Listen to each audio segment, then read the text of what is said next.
আমি একটা রেসিপি আপনাদেরকে দেখাতে চলেছি, সেটা খুবই সহজ সরল রেসিপি। আপনারা স্ক্রিনে দেখতে পাচ্ছেন উচ্ছে আলু ভাজা রেসিপি। হয়তো অনেকেই বলবেন উচ্ছে আলু ভাজাটা আবার রেসিপি দেওয়ার কি দরকার। তো অনেকেই বন্ধুরা এমন আছেন যারা এটাও করতে পারে না। তো একদম যারা প্রথম রান্না শিখছেন তাদের জন্য কিন্তু এই ভিডিওটা, সম্পূর্ণ ভিডিওটা দেখবেন এবং ভালো করে শিখে নেবেন কিভাবে আমি উচ্ছে আলু ভাজাটা সুন্দর প্রসেসে রান্না করি। তো প্রথমে আমি কড়াই বসিয়ে দিয়েছি ফ্রাইং প্যান চুলোর মধ্যে, তারপরে দিয়ে দিচ্ছি সাদা তেল আর সর্ষের তেল। আপনি চাইলে যে কোনো একটা তেলে পুরো সম্পূর্ণ রান্নাটা করতে পারেন, আমি দুটো তেলই ইউজ করেছি। আর এই তেলটা একটু গরম হতেই একটা শুকনো লঙ্কা আমি ভালো করে ফাটিয়ে এর মধ্যে দিয়ে দিলাম। যেহেতু আমি কোনো গুঁড়ো লঙ্কা এর মধ্যে অ্যাড করছি না আর ঝালটাও খুব সীমিতর মধ্যে রাখতে চাইছি, তাই কারণে আমি একটাই লঙ্কা দিয়েছি। আপনারা চাইলে দুটো কিংবা তিনটেও দিতে পারেন। যেহেতু আমার তেলটা গরম হয়ে গেছে আর শুকনো লঙ্কাটাও লাল লাল করে ভাজা হয়ে গেছে, এরপরে আমি কেটে রেখেছিলাম উচ্ছে আলু আর পেঁয়াজ।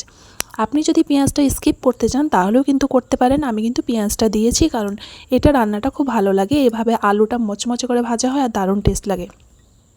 তো দিয়ে দিলাম উচ্ছে আলু আর পেঁয়াজ, যেটাকে কেটে রেখেছিলাম ধুয়ে রেখেছিলাম, সেই আলু পেঁয়াজ কাটাটা আমি তেলের মধ্যে দিয়ে দিলাম।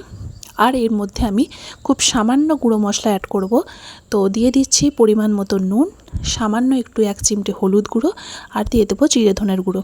এই 3টে মশলা দিলেই আপনার রান্নাটা সম্পূর্ণ রেডি হয়ে যাবে। এতে আর এক্সট্রা কিছু লাগবে না, কারণ এটা হচ্ছে ভাজা জিনিসে বেশি মশলা লাগে না। যত হালকা মশলা হবে ততই ভাজাটা মচমচে এবং সুন্দর খেতে হয়।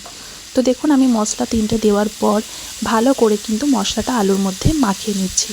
আপনারা কিন্তু এর মধ্যে কোনো জল অ্যাড করবেন না, এই তেলের মধ্যে কিন্তু ঢাকা দিয়ে দিয়ে আস্তে আস্তে আলুটা সুন্দর করে মচমচে করে ভাজা হয়ে যাবে। আর জল যদি দেন তাহলে আলুটা একদম মচমচে হবে না। তো চলুন, আমার মশলাটা সম্পূর্ণ আলুর সাথে ভালো করে আমি মাখিয়ে নিয়েছি। তো এরপর আমি ঢাকনা দিয়ে কিছুক্ষণের জন্য ঢেকে দেবো। কিছুক্ষণ পর ফিরে আসছি এবং আলুটা উলট পালট করে দেবো, কারণ নিচেটা ভাজা হয়ে যাবে, ওপরটা একটু ভাজা থাকবে না। ওই কারণে আলুটাকে ভালো করে এপিট ওপিট আমি উল্টে নিচ্ছি। উল্টে নেওয়ার পর আমি আবার ঢাকনা দিয়ে ঢেকে দিচ্ছি। তো এইভাবে সুন্দর প্রসেসে রান্নাটা করে নেবেন। এই ফাঁকে আজকের মেনুটা আপনাদের সঙ্গে শেয়ার করে দিচ্ছি। তো দেখুন উচ্ছে আলু ভাজা তো এখানে হচ্ছেই, আজকে এটা রাতের মেনু। তো উচ্ছে আলু ভাজাটা হচ্ছে আর এই দিকে হয়ে গেছে মসুর ডাল। এটা কিন্তু খুব সুন্দর করে ফোড়ন দিয়েছি, এর মধ্যে ধনে পাতা দিয়ে ফোড়ন দিয়েছি, দারুণ টেস্ট হয়। মসুর ডালটা আমার রান্না কমপ্লিট হয়ে গেছে। আর আজকে রাতের যেহেতু মেনু, দুপুরের জন্য করেছিলাম মুরগির মাংস আলু দিয়ে ঝোল, তার সঙ্গে রয়েছে ডিম। আর এদিকে তো উচ্ছে আলু ভাজাটা আমার প্রায় হয়ে এসেছে, আপনারা দেখতে পাচ্ছেন একদম মচমচে করে ভাজা হয়ে গেছে। তো আমার কিন্তু আলু ভাজাটা সম্পূর্ণ রেডি।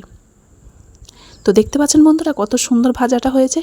তো চলুন আমি গ্যাসটা বন্ধ করে দিই এবং ফ্রাইং প্যান থেকে অন্য একটা পাত্রে আমি আলুটা ঢেলে নিচ্ছি সার্ভের জন্য। তো বন্ধুরা এই রকম রেসিপি যদি থাকে, উচ্ছে আলু ভাজা, গরম ভাত আর সঙ্গে মুসুরির ডাল, জাস্ট জমে যাবে। তো কি হলো বন্ধুরা, আপনারা কি আমার ভিডিওটা ভালো লেগেছে? যদি ভালো লাগে অবশ্যই লাইক কমেন্ট শেয়ার করে দেবেন এবং ভালোবেসে পাশে থাকবেন। এবং যদি এইভাবে আলু ভাজা না করে থাকেন অবশ্যই ট্রাই করবেন। ভিডিওটা দেখার জন্য ধন্যবাদ।